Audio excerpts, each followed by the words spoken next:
दर्शक बंधु जदि आपण मध्य भारत और इंग्लैंड मध्य प्रथम टी20 मैच देखा उत्साहित अच्छा तेरे निश्चित भाव में आमर ए वीडियो को लाइक करूँ।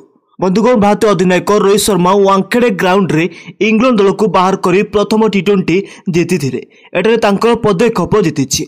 दोस्तों टच पर केमिति मैच चली किए केते रन स्कोर कला खेलुवा प्लेइंग 11 रे टीम कौन रही समस्त कथार लाइव अपडेट आपन को देखाइबाकू जाउछु ए वीडियो रे, तेणु शेष पर्यंत ए वीडियो रे रहंतु।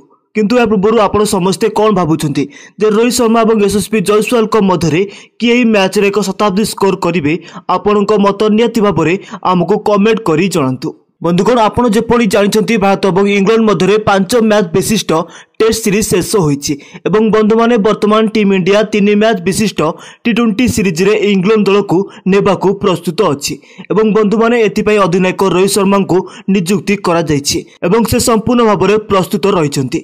आपन कहवा गले गोटे पटे रोहित शर्मा अधिनायक भाव में भारत दल परिचालना करथिबा बेले अन्य पटे इंग्लैंड दल कमांड जोस बटलर को हस्तांतर करा जायछि जे कि तांको ज्ञान सहित इंग्लैंड दल नेतृत्व नेउछन्ति। विजयर उद्देश्य सहित क्षेत्र को प्रवेश करिबो इंग्लैंड दल, तथापि आमे इंग्लैंड को हालुका भावे ग्रहण करि पारिबु नाही कारण बंधु माने इंग्लैंड दल टी20 मैच रे न्यूजीलैंड ऑस्ट्रेलिया भली दल को परास्त करिछि एवं जदि टी20 विश्व कप दृष्टिकोण देखा जाए तेबे भारत दल सेतिकी गुरुत्वपूर्ण कारण जदि आमर ऑनफील्ड भारत दल एही टी20 सीरीज को 3-0 जितिबो आमर खेलाड़ी मनोबल वृद्धि पाइबो एवं रिंकू सिंह भली खेलाड़ी माने मध्य टी20 विश्व कप रे भाग नेबाकू निजर दृढ़ दाबी उपस्थापन करि पारिबे। तेबे आमे आपनकु कहि रखु जे एही वर्ष मध्य टी20 विश्व कप रहिछि एवं जदि सेही दृष्टिकोण देखा जाए तेबे भारत कोनोसी परिस्थिति रे टी20 सीरीज को हराइबा उचित नुहे। जदि आमे मैच विषय कहबो तेबे बंधु माने प्रथम टी20 मैच खेला जिवो वांखेड़े ग्राउंड रे एवं बंधु माने आपण समस्ते स्पोर्ट्स 18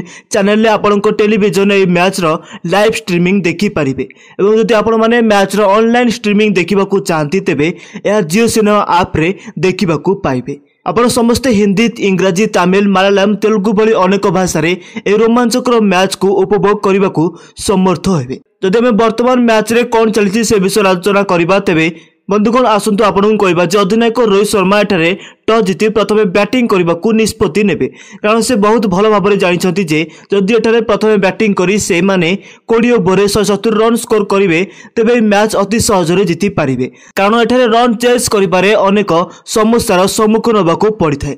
बंधु माने आपण जानि आश्चर्य हेबे जे एठारे अधिनायक रोहित शर्मा एवं यशस्वी जयसवाल भारत भाई इनिंग्स आरंभ करिवे एवं उभय बैट्समैन आशा एठारे एक शताब्दी स्कोर करिबा।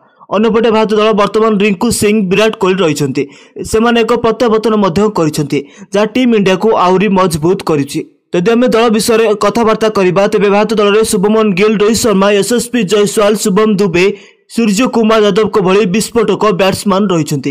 एपर विकेट कीपर पाई संजू सैमसन एवं जितेश शर्मा नजर आसिबे। ऑलराउंडर भूमिका रविंद्र जडेजा अक्षर पटेल को भली खेलाड़ी देखा जाउछन्ति। एपर द्रुत बोलिंग रे बुमरा फेरिबे कि नाही देखिबा मजेदार हेबो किंतु एरे अर्शदीप सिंह एवं मुकेश कुमार नजर आसिबे और स्पिन डिपार्टमेंट रे रवि बिश्नोई देखिबाकू पाइबे। तेबे दोस्तों ये टी20 सीरीज पाई बहुत कम सीनियर खेलाड़ी नजर आछन्ति कारण वर्तमान आमे टेस्ट सीरीज खेली सारिछु।